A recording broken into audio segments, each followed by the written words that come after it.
let's bring in our headliner, House Majority Whip Steve Scalise. Congressman, thank you for your time this morning. Thanks for coming on the program. It's been a rough few days. Morning, good to be with you. And the weekend was certainly dark, and that community has a long way to go with the funerals happening for the victims today to healing.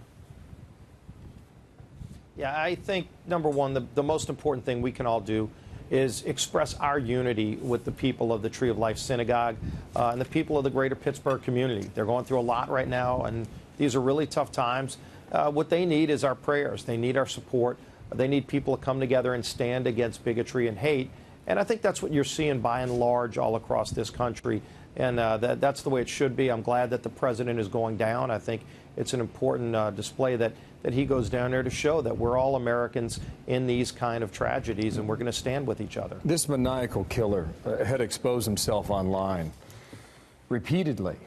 Did the shooter at the baseball field, did he have a track record online as well?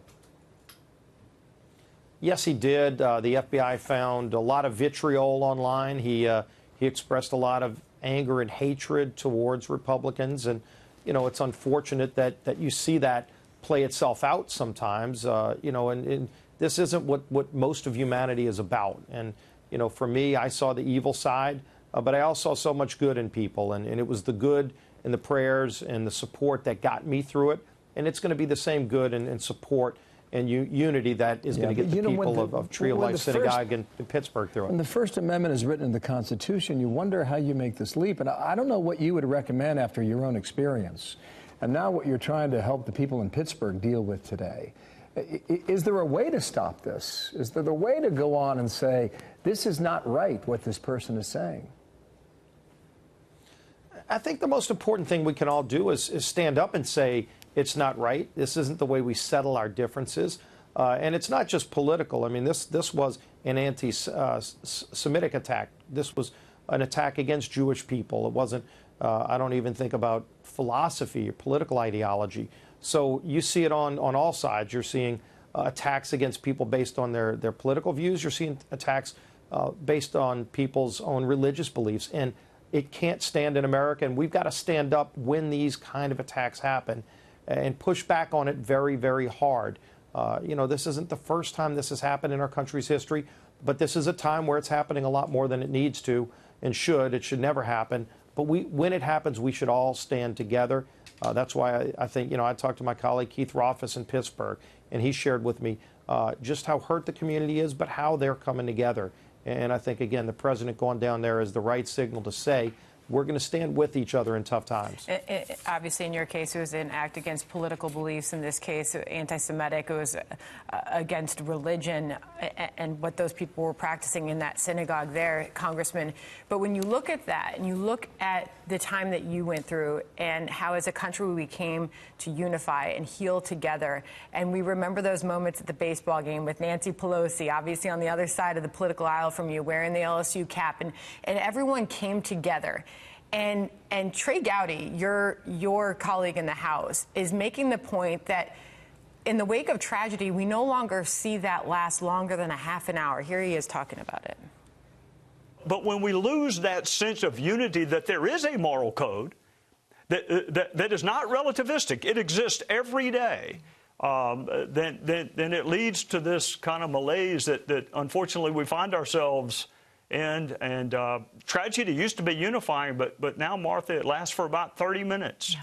Because in the days that have followed this, the talk has been about the rhetoric, and there's been a lot of finger pointing.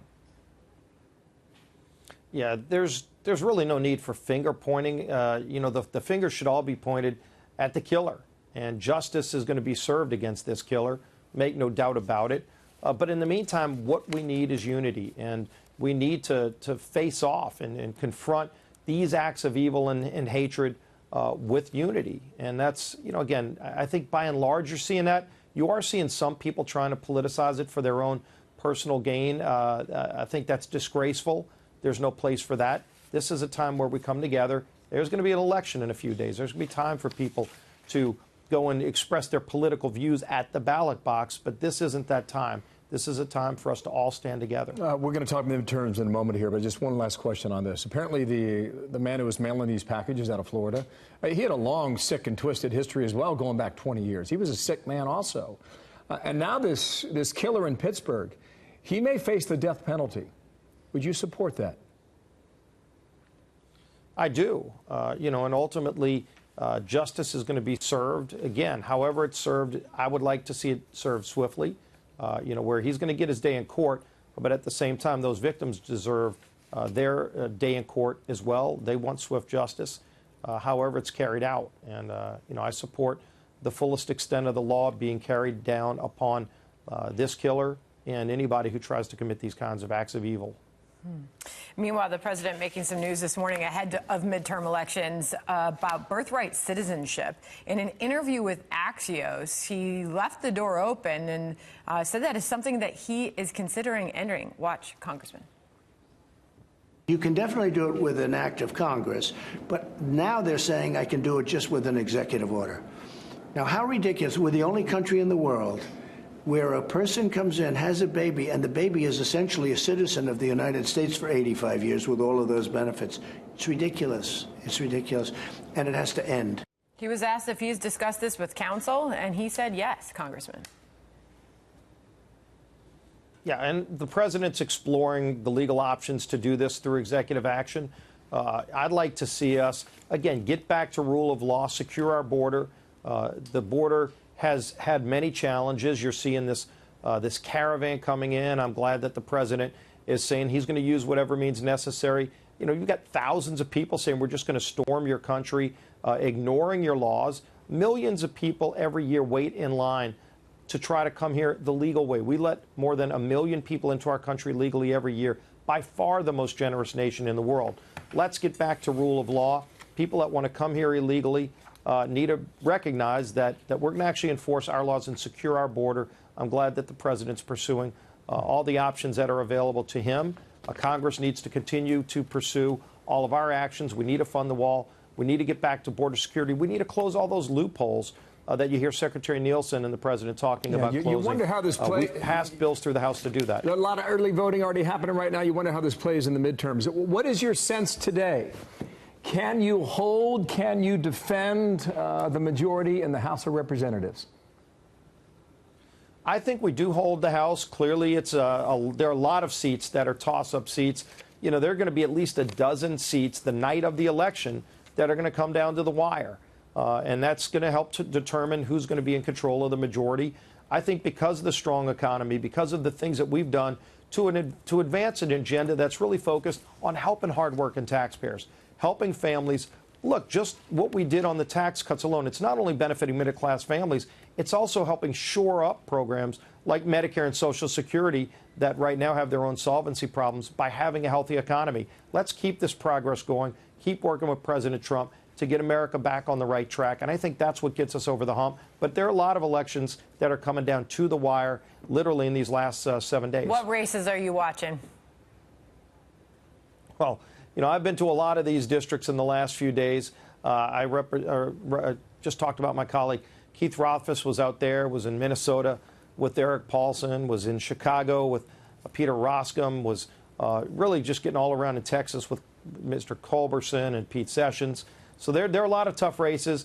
We're battling, and we've got a great economy and a great record that we're running on. They want to reverse the tax cuts, by the way. When Pelosi's speaker, she would want to reverse the tax cuts, abolish ICE.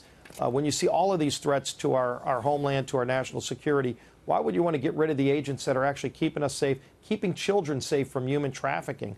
We've solved and really confronted the opioid crisis with real good bipartisan legislation. That's an agenda of success for hardworking families. We want to keep building on it. Let's see what happens. Thank you, sir, for your time. Really appreciate it. Steve Scalise, thank you. You look Always good, too, so stay healthy. Hey, go Tigers. Go Tigers. Love it. Heard some of that on the plaza this morning, Bill Hemmer. I heard it, too, as well. Right. Nicely done. Congressman, thank you.